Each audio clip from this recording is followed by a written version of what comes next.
Yes, again, alright mga minamahal, Alicia ninyo, nagbabalik muli para sa ating panibagong video. So, meron ako sa inyong ipapakitang larawan at talagang literal na mukhang pinapatunayan lang ng mga pro-Duterte at ng mga Duterte mismo na sila ay mga pro-China.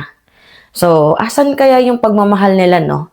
Sa ating bayan. Yung tipong iniinsulto na tayo ng mga Chinese, 'di ba? Okay lang sa inyo. Oh, well, kung sa bagay, baka may pondo. 'Di ba, mga minamahal? So, ngayon, papakita ko sa inyo itong larawan.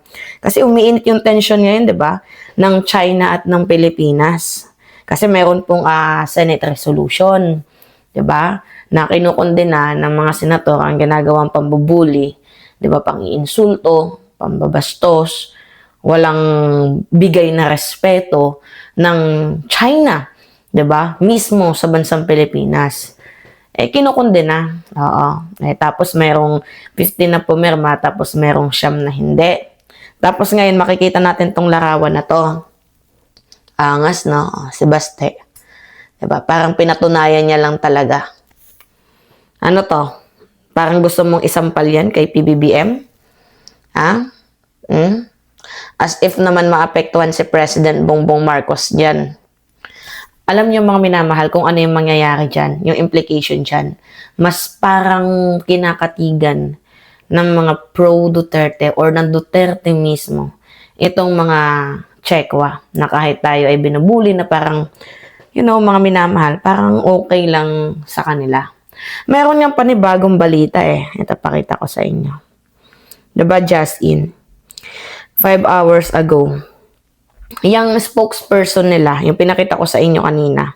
Ito, ano yung balita dyan? Basahin natin Sabi dyan, Deputy Spokesperson Go Hui nais ipapersona non grata.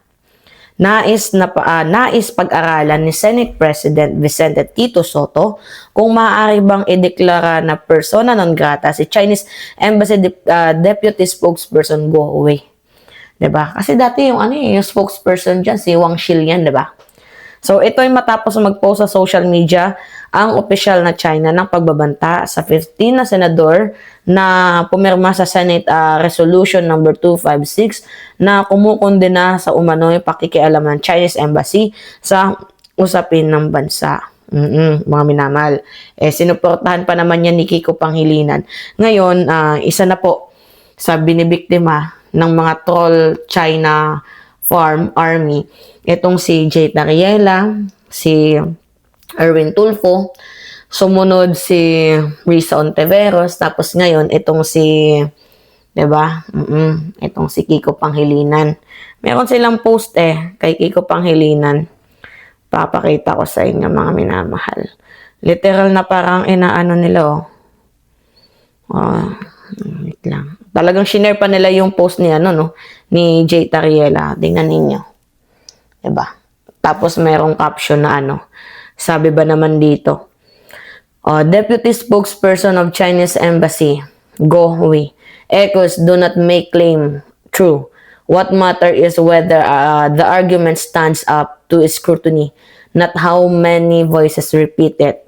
So, anyway, mga minamahal, nagagalit kasi ngayon ang China sa atin. Pero hindi porket na tayo po ay lumalaban, ibig sabihin tayo ay gusto na ng gera. Walang ganun mga minamahal.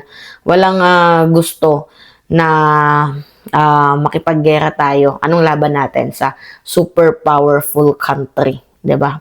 Ngunit ang problema lang natin dito, hindi naman dapat pwede na manahimik lang tayo, mga minamahal.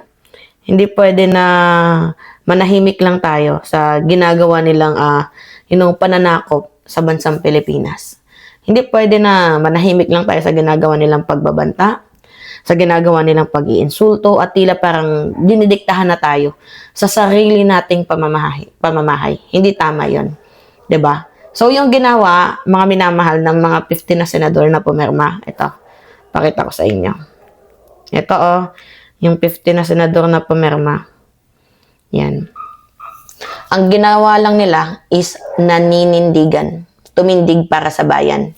Hindi ko nga alam bakit itong magkapatid na Villar medyo, 'di ba, umiiba na ng landas. Ayaw kayang maapektuhan yung kanilang mga pangalan, 'di ba? Tanong lang mga minamahal. So ngayon, yung ginawa ng 15 na senador, sila po ang tumitindig para sa bansang Pilipinas. Pero hindi ibig sabihin na tumindig sila ay gusto na nilang makipaggera, 'di ba? So hindi pwede din naman na hindi tayo magbigay ng sentimiento kasi baka paulit-ulit lang tayong ibuli. So yung ginawa ng ating mga senador, yung 15, talagang hindi sila nag-vow dito sa China, 'di ba? So which is good.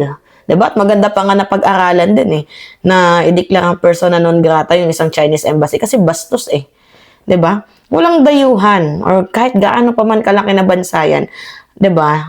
Ang bastusin. Wala silang karapatan na bastusin ang sambayan ng Pilipino. Ngayon, buksan natin yung facts.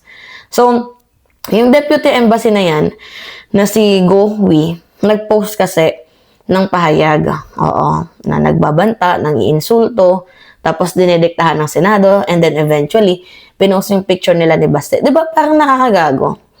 Kasi itong 15 na senador na to, meron silang Senate Resolution na 256, diba na, kinukundina nga nila ang panghimasok ng China.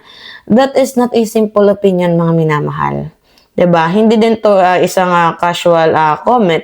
Ito po ay isang opisyal na pahayag ng mamamayang Pilipino sa isang foreign mission.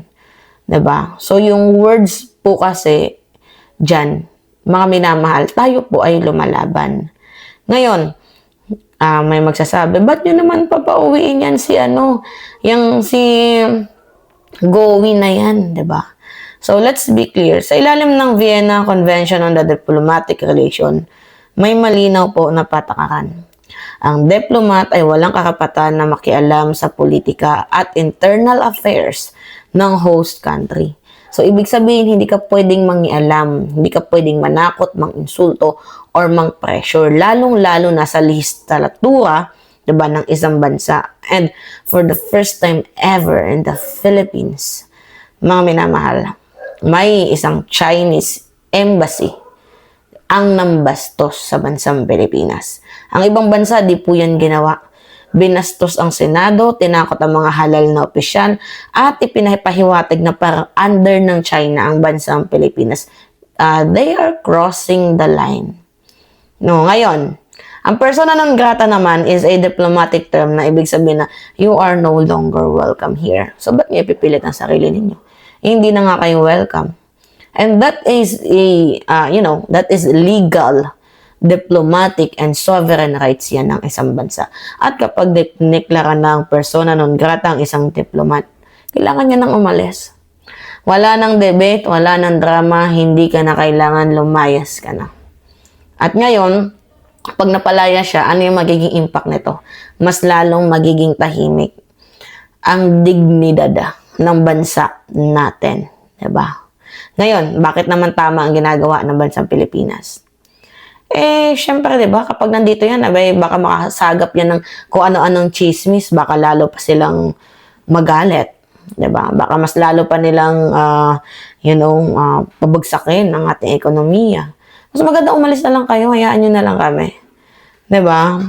So, kasi ito kasi yung gustong punto na gustong baluktutin ng iba na pag pinalayas mo yan, magagalit ng China. Parang tinatakot tayo. Maapektuhan ang ating ekonomiya, baka mas lumala ang tensyon. Pero ang tanong ko sa inyo, mga minamahal, hanggang kailan tayo matatakot? Diba? Hanggang kailan tayo magpapabastos? Hanggang kailan tayo magpapabuli? Hindi do porket maliit na bansa ay pwede nilang tayong bulihin. Diba? Ang paggalang ay hindi yan hinihingi. Yan po ay ini-enforce. Ginagawa. Linawin natin dito, mga minamahal, hindi natin kalaban ng Chinese people or yung China. At hindi din to laban ng China versus Pilipinas. Ito pong pinag-uusapan natin ay laban po sa ginagawang panghihimasok, pananakot, diplomatic bullying ng China sa bansang Pilipinas. At ang Pilipinas ay bukas po na kaibigan sa lahat. Pero hindi po bukas sa pambabastos. Diba? Kung kayo ay dayuhan, diba? May hangganan din ang inyong galaw. Diba? May mga vlogger nga na pinauwi dahil binabastos ang ating Pilipinas. China pa kaya. Alright. So, yun po mga minamahal. Anyway, it's me again, Alicia ninyo. Nagbabalik muli para sa ating panibagong video.